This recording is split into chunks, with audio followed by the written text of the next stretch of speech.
Pozdravljeni v novem Q&A-ju. Danes bom povedal nekaj več o tem, kako AEQ razume spalno apnejo in kako si lahko z AEQ dihanjem in AEQ metodo pomagate pri njeni omilitvi, zmanjšanju ali odpravi. Pri spalni apneji skozi AEQ razumemo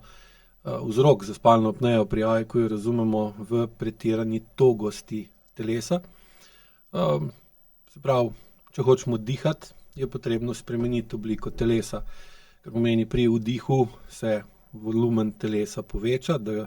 se ustvari lahko v pljučih podtlak, da lahko zrak iz okolice telesa gre skozi zgornji del dihalnih poti v pljuča in potem ta povečan volumen telesa ali pa trupa v tem primeru, če smo bolj natančni, omogoča, da je zraka v pljučih več, da pride noter zrak z več kisika in manj ogljikovega dioksida. Nato pa gremo v izdih. Pri izdihu se pa seveda logično tudi volumen trupa zmanjša in ker je volumen trupa zaradi spremembe mišičnih tonusov manjši, postane v njem pritisk zraka, ki je v pljučih višji od zunanjega pritiska in zrak potisnemo ven iz telesa in naredimo izdih. Zdaj, pri spalni apneji pa dejansko pride do problema zaradi tega, ker je togost telesa, togost trupa, če sem bolj natančen, previsoka in je kronična napetost mišic v trupu previsoka in zaradi tega, ker so mišice bolj napete ali pa preveč napete, je sposobnost, da se oblika trupa pri vdihu poveča, zaradi nezmožnosti krajšanja mišic trupa omejena oziroma prenizka in je zaradi tega nezmožnost ustvariti dovolj veliko spremembo volumna trupa, da bi šlo lahko v trup, s tem pljuča, dovolj zraka omejena in v bistvu pride do tako imenovane spalne apneje, da oseba enostavno ne more vdihniti oziroma da je dihanje zaradi kronične zakrčenosti mišic v trupu preveč naporno in se občasno ustavi. Zato seveda je tudi logično, da pri takem dihanju, pri takem načinu ali pa pri tako neučinkovitem dihanju pomagajo ravno naprave, ki jih uporabljamo pri spalni apneji, ki pa v bistvu zrak vpihujejo v telo, kar seveda pomeni, da s pomočjo naprave umetno dvignemo pritisk zraka okoli telesa in na tak način potisnemo ta zrak skozi zgornje dihalne poti v pljuča in na tak način vdihnemo. Iz tega seveda tudi sledi po AEQ logiki, kaj narediti, da spalno apnejo zmanjšamo, in to je, da zmanjšamo kronično mišično napetost v telesu, še posebej v trupu, in manj, ko imamo kronično napete mišice v trupu, lažje bomo povečali trup pri vdihu in bo seveda zaradi tega šel zrak lažje v telo, posledično seveda tudi lažje ven iz telesa in bo naše dihanje med spanjem lažje. Kar je še posebej dodaten problem, zakaj se to med spanjem tako močno dogaja, je, da je pritisk okolja, ko spimo, običajno nižji, kar pomeni, je tema, je mir, ponoči je že tako bolj mirno kot čez dan, tudi ugasnemo hrup, televizijo, ni gibanja, ni dogajanja v stanovanju ali pa v hiši ali pa v tem prostoru, v katerem spimo, torej se zunanji pritisk v tem prostoru še dodatno zniža in potem oseba, ki je kronično pretrda za okolje, v katerem spi, še težje diha in potrebuje s tem logično tudi dodatno pomoč aparata za dihanje pri spalni apneji. V resnici pa dejansko se dogaja to, da je oseba preveč trda ali iz dveh razlogov običajno. Prvi razlog je, da jo je preveč strah, da bo tisto, kar je okoli nje, prišlo v njo, pravi, če taka oseba ne zna postavljati mej, če vanjo udira okolica pretirano, prevečkrat ali pa premočno, v bistvu poskuša preprečiti preboj tega, kar je okoli nje, vanjo, tako da drži mišice, površine telesa, še posebej trupa, bolj napete in na ta način v bistvu naredi neke vrste oklep ali pa bolj debelo kožo. O tem sem v preteklih Q&A-jih večkrat že govoril, ker ta vzrok tega oklepa, kroničnega oklepa ali pa kronično predebele kože vpliva v bistvu na vse življenjske funkcije, ne samo na dihanje oziroma ne samo na spalno apnejo, ampak je pač od različnih okoliščin odvisno, ali bo nekdo imel več težav z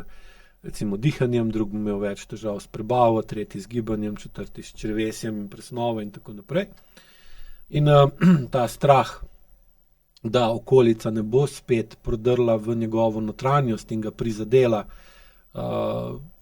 če se to pogosto dogajalo, ustvari podzavestno kroničen vzorec preventivne povišane napetosti v trupu, ki pa potem seveda otežuje sprostitev trupa, ki je potrebna, da se trup poveča, da lahko vdihnemo. To je en od glavnih razlogov. Drug razlog pa je, če oseba v bistvu ima notranji tlak povišan, zaradi tega, ker je besna, jezna, polna gneva, polna srda, polna različnih čustev od ogorčenosti, zamer, ljubosumja, zavisti in podobno. In to napetost in ta povišana čustva, povišana močna čustva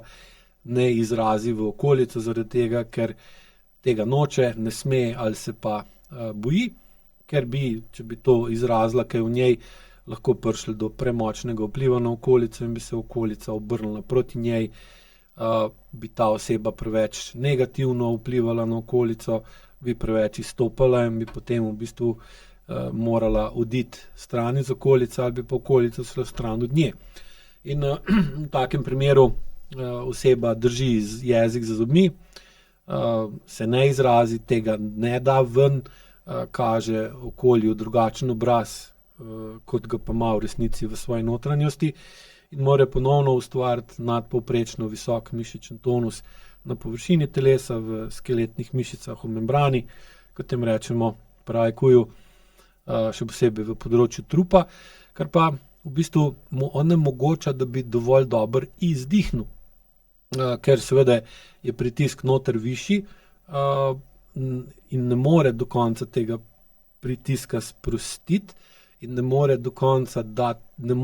ven iz sebe tisto, kar je v njem, ima jasno, logično tudi težave s tem, kako izdihne. Seveda, ker je pa dihanje gibanje, ki je kot povezana posoda, je slab izdih ali pa nepopoln izdih, onemogoča kvaliteten vdih in je potrebno seveda potem tudi pomagati pri vdihu in pride tudi tukaj v tem primeru lahko do spalne apneje, ki seveda bistveno zmanjšuje kvaliteto spanja, sposobnost sprostitve in regeneracije ali pa tudi rehabilitacije, za katero je spanje tudi namenjeno. In seveda se ta oseba bolj utrujena zbudi, slabše spi, je bolj meglena, je bolj neučinkovita in na tak način v bistvu drži pod nadzorom svoje vedenje, zato da se ne spreminja in da ostaja kronično enaka, čeprav živi v okolju,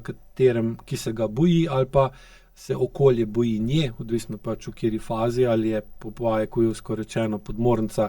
pomeni, da se boji okolja, ali pa da je letalo, kar pomeni, da se okolje boji nje, ali pa da se letalo boji, da ne bo tisto, kar ima v sebi, dalo ven v preveliki obliki, premočni obliki in bi lahko seveda to spremenilo medsebojne odnose in popravilo, izvedlo nepopravljiva dejanja, ki bo to imela potem dolgoročne posledice in seveda zato taka oseba rajš, čeprav nezavedno, nevede, rajš trpi kronične posledice nepravilnega in neučinkovitega dihanja,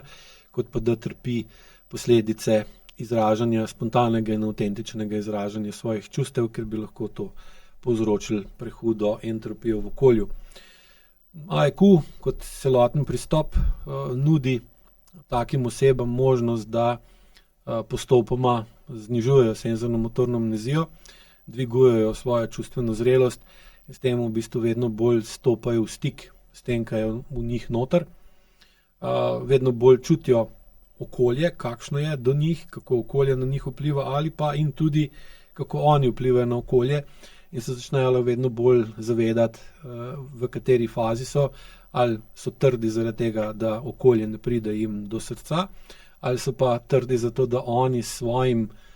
stvarmi, ki jih imajo v sebi, drugim ne pridejo do srca in jih s tem prizadanejo ali odženejo stran od sebe. In skozi proces uporabe AEQ-ja, tako AEQ metode kot AEQ dihanja in pa seveda tudi AEQ odnosov, lahko počasi spremenijo zavestno medsebojne odnose, odnos znotraj svojega telesa, uporabijo AEQ dihanje za postopno spreminjanje dihalnih vzorcev in doseganje zavestno boljšega dihanja ter pridobivanje izkušenj, kako je bolj pravilno dihati in zakaj to pravilno dihanje kratkoročno lahko čutimo kot zelo nepravilno ali pa neprimerno. In skozi AEQ vaje in teorijo, filozofijo lahko počasi vedno bolj razumejo, zakaj so takšni in zakaj je spalna apneja kronična posledica kronične nezmožnosti spreminjanja odnosov v sebi in v okolju in na to postopoma vedno bolj v tistem času dneva, ko so budni, uredijo odnose in okolje tako, da začne v pozitivno veljati tisti star slovenski pregovor, kako si boš postlal, tako boš spal. In ker se znajo vedno bolj postlati, lahko tudi in znajo vedno bolj še spati. Hvala lepa.